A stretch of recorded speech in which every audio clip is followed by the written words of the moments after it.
ওই যে সমুদ প্লটিলা বলেন আর যাই বলেন কোনো লাভ হবে না, মায়ের খাইতে হবে। বাকি মায়ের আপনারা যারা বাইতুল মোকাররম মিছিল করেন আপনাদের খাওয়ার জন্য তৈরি হন। সারা বিশ্ব থেকে মানবাধিকার কর্মীরা গেলেন আর পুরা ইসরায়েল কি দেখাই দিল? বৃদ্ধাঙ্গুলি দেখাই দিল। তাদের সমস্ত সম্পদ তারা জাতির নির্দিষ্ট লক্ষ্য অর্জনের দিকে পরিচালিত করছে। আর আপনাদের যা সম্পদ আছে সেটা তো আছেই, আপনারা উল্টা সুইস ব্যাংকে জমা করেন আর বাকি কৃষক শ্রমিকের টাকা শোষণ করে নিয়ে নিজের বস্তা ভরান। অতি অচিরেই এই 70 দিন প্রতিষ্ঠা হওয়ার মধ্য দিয়ে মানবাধিকার প্রতিষ্ঠা হবে।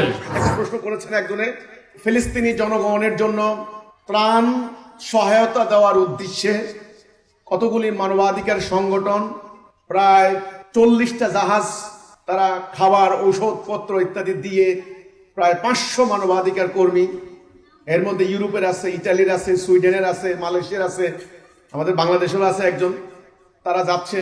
তো ইসরায়েল আগেই বলেছে এটার নাম হলো সমুদ প্লটিলা। সমুদের নামে, সমুদ আরবি শব্দ, সমুদ মানে হলো পারসিভিয়ারেন্সনেস, স্টেডফাস্টনেস এটাকে বলা হয়, মানে হলো দৃঢ়তা, সবর। তো এখন কথা হচ্ছে, সর্বশেষ খবর হচ্ছে ইসরায়েলি সেনাবাহিনী এদেরকে আটক করেছে।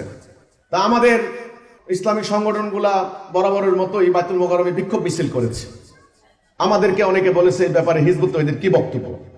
আমাদের বক্তব্য হচ্ছে, ভাই বিক্ষোভ মিছিল করেন, কোনো অসুবিধা নেই, কিন্তু এর কোনো সমস্যার সমাধান হবে না।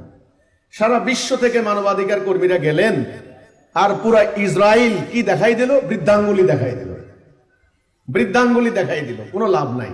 দলে দলে লোক গাজা উপত্যকা ত্যাগ করছে। 24 লক্ষ আগেই পালিয়ে গেছে, লোক নাই কিন্তু। এখন আসলে এই সমস্ত কিছু করে কোনো লাভ হবে না, কোনো ফায়দা হবে না। হ্যাঁ, করতে পারেন, অসুবিধা নাই। এই যে মানবিক ত্রাণ সহায়তার নামে আপনারা জাহাজ নিয়ে গেলেন, ভিড়তে পারেন নাই, হেলিকপ্টারে করে খাবার দিচ্ছে, ফেলতে পারেন নাই। এরপরে পাশে আছে মিশর, সৌদি আরব, কোনো লাভ নাই। সিরিয়া অলরেডি গোলান মালভূমি তারা দখল করে নিয়েছে। কেন পারবেন না? এর একটা উত্তর আছে, সেটা হচ্ছে এই প্রাকৃতিক নিয়ম হলো ঐক্য অনৈক্যের উপরে শক্তিশালী। তারা ঐক্যবদ্ধ হোক, তারা 2 কোটি, আপনারা 200 কোটি, আপনাদের কোনো ঐক্য নাই। তাদের সমস্ত সম্পদ তারা জাতির নির্দিষ্ট লক্ষ্য অর্জনের দিকে পরিচালিত করছে। আর আপনাদের যা সম্পদ আছে সেটা তো আছেই, আপনারা উল্টা সুইস ব্যাংকে জমা করেন আর বাকি কৃষক শ্রমিকের টাকা শোষণ করে নিয়ে নিজের বস্তা ভরান। তো কাজেই তারা আর আপনারা তো এক না। এই জন্য আল্লাহর শাস্তি আপনাদের উপরে। এখন যদি সত্যিকার অর্থে কিছু করতে হয়, মিছিল করেন, আমার কোনো আপত্তি নেই, প্রতিবাদ করেন, বিক্ষোভ করেন, করতে পারেন, মনের কিছু জাল মিটবে, কিন্তু লাভ হবে না। আমার কথা হচ্ছে এই, যদি পারেন পুরো